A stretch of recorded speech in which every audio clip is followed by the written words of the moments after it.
Hello everyone and welcome back to the coverage of the 2019 FIDE World Cup. It's the second game of the Blitz section, so Radjabov won the game 1 of the Blitz, and now if Ding wants to take this to Armageddon, he has to win with the black pieces, which is not an easy task against someone who is able to draw almost any game, and that's how Radjabov goes. Yeah, what opening will Ding choose and how will he go about it? Without further ado, let's just check it out and enjoy. So Radjabov opens with e4. And for when you need a win, of course, Ding goes for the Sicilian. We have c5. Sorry about that.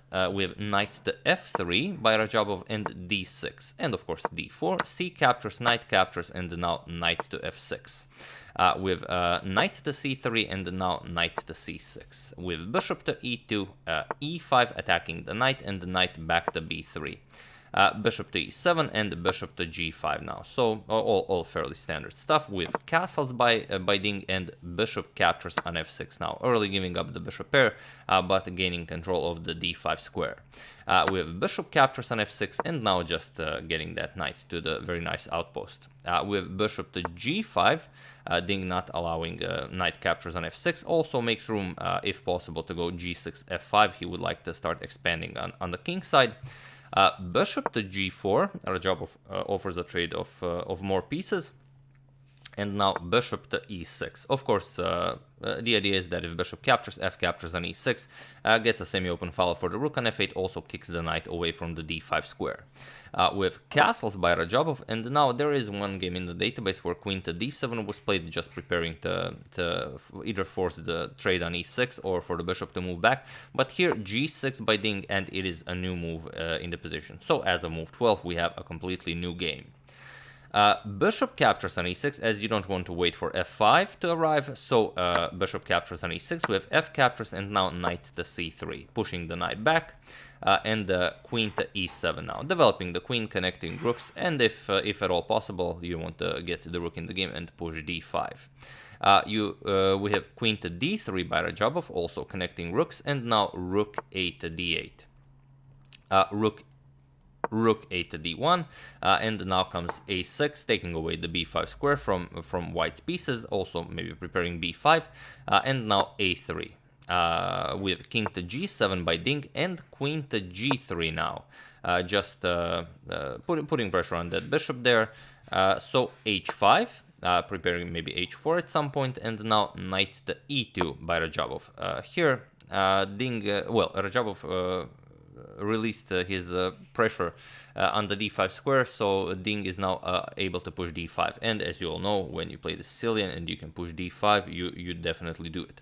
So d5 by Ding, and now comes queen to c3 with a lot of sneaky ideas. Okay, f4 for the moment doesn't work because you can always play d4 and get rid of everything, but here basically Ding is inviting, Radjabov is inviting Ding to play d4. He wants to get queen to c5 in, hopefully trade queens and get a nice grip on those queenside pawns. So Ding doesn't want that, of course. He has to win this game. He plays rook to f6 with some idea of maybe creating some nice triple battery along the f file.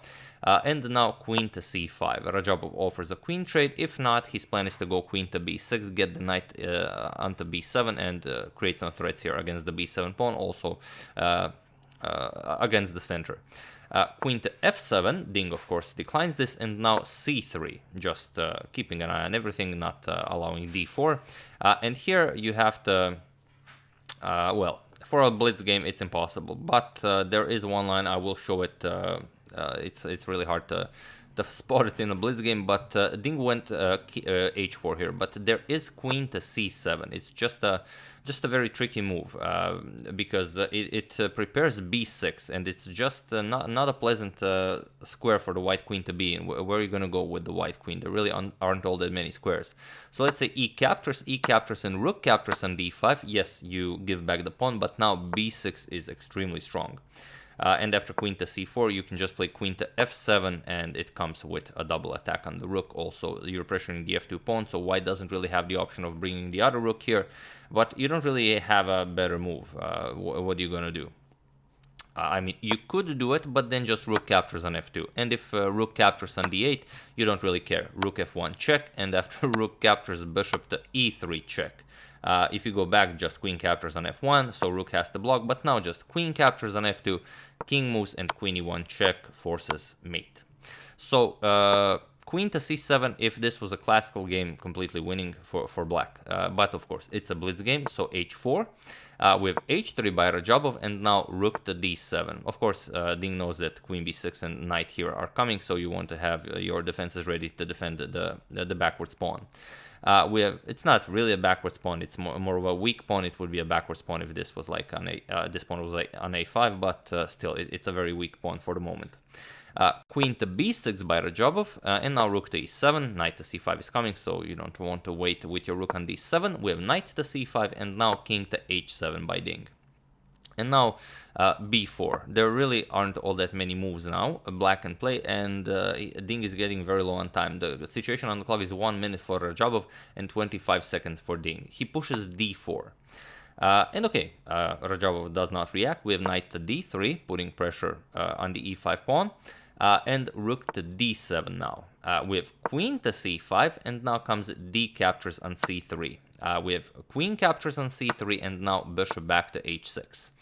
a4, Radjabov wants to push b5. We have knight to d4. Ding is now below 10 seconds on the clock here. Knight captures on d4, e captures on d4, and queen to c4. Still keeping an option of going b5.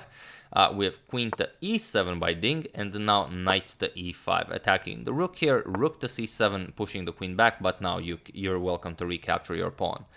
We have queen captures on d4, and now bishop to f4 by Ding, but knight to g4. Now with a double attack on the rook here, we have rook back to f7, and now e5. So just further improving the position. The f6 square is now very vulnerable. We have rook to f5, not allowing the knight to close the rook in on the 7th rank, and now b5 by Radjabov. A captures, B captures, A captures on b5. Ding actually welcomes this, as he gets extra 3 seconds on the clock, and now g5 by Ding. We have b6, pushing the rook away from the 7th rank. Now he has to give up the control of the d7 square. We have rook to c6, attacking the pawn, and here queen to e4. Radjabov sets a deadly trap, and with very little time on the clock, Ding just falls for it. He grabs the pawn, but even if he doesn't, it's still a much better position for white. So Ding played rook captures on b6, but now you are welcome to pause the video here and try to find the winning move for Radjabov in this position. Well, I give you a couple of seconds. So for those of you who were able to do it, congratulations on winning Ding's queen. And for those of you who just want to join the show, it's this more than a very nice rook lift, rook to d7. And now, next move, you're going to capture the queen. So queen captures here is forced, and now knight to f6 check. The rook on f5 is pinned, so Ding cannot recapture. We have king to g7, and now knight captures on d7. So now the position is, of course, completely winning for Radjabov. But Ding decided to play a few more moves, as you know, it's a few seconds on the clock for each player, anything can happen. With queen to c4 going after the rook, rook to d5, and now knight to c5 preparing to capture on e6. We have rook captures on e5, and now knight captures on e6 with check, which will completely reduce the material. Next move you're going to capture here. If you capture the knight, then you lose the rook, so this is completely winning for Radjabov. And it was in this position on move 46 that Ding Liren resigned the game. And with this, Radjabov is the winner of the 2019 FIDE World Cup, and he wins a very nice prize of $110,000, whereas Ding gets $80,000. It's not all that huge big of a difference. I mean, it is huge, but if you have like if you have a lot of money, it's not. But the main point is that both of them have qualified for the candidates tournament.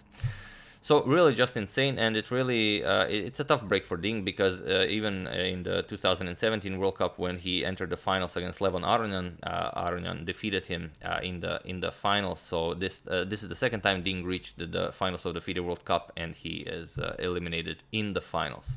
So maybe in 2021, when Ding again reaches the finals, maybe he will then be able to win. But obviously he was more than tired here. Everyone was more than tired, but it just seems like Radjabov is such a brilliant fighter that fatigue doesn't get to him that much. In game 1, for example, the one we showed in the rapid section, he was completely lost on multiple accounts, but he was just able to complicate, and get on top, which usually is not a problem for Ding. Ding is just a monster calculator, but here Radjabov was just better. So you win some, you lose some. Ding eliminated Magnus Carlsen in the Sinfield Cup, in the rapids, in the playoffs, but now Radjabov is able to take Ding out before reaching the Armageddon. So yeah, very exciting stuff, and the best thing about this is that we'll be seeing both Radjabov and Ding in the candidates tournament, so we can expect some really crazy games there as well.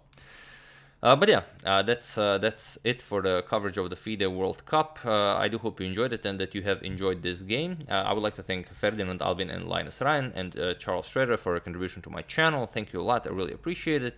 As usual, you can check 2 of my previous videos here. Thank you all for watching, and I will see you soon. Continuing not the coverage of the FIDE World Cup, but we will have a poll about our next big saga. I will of course check up on your suggestions, as I wasn't really doing all that much of them during the coverage of the FIDE World Cup, and we will have the Capablanca saga conclusion video, which you are all of course eagerly awaiting. So that's the game. I do hope you enjoyed it, and I will see you soon. Have an excellent day.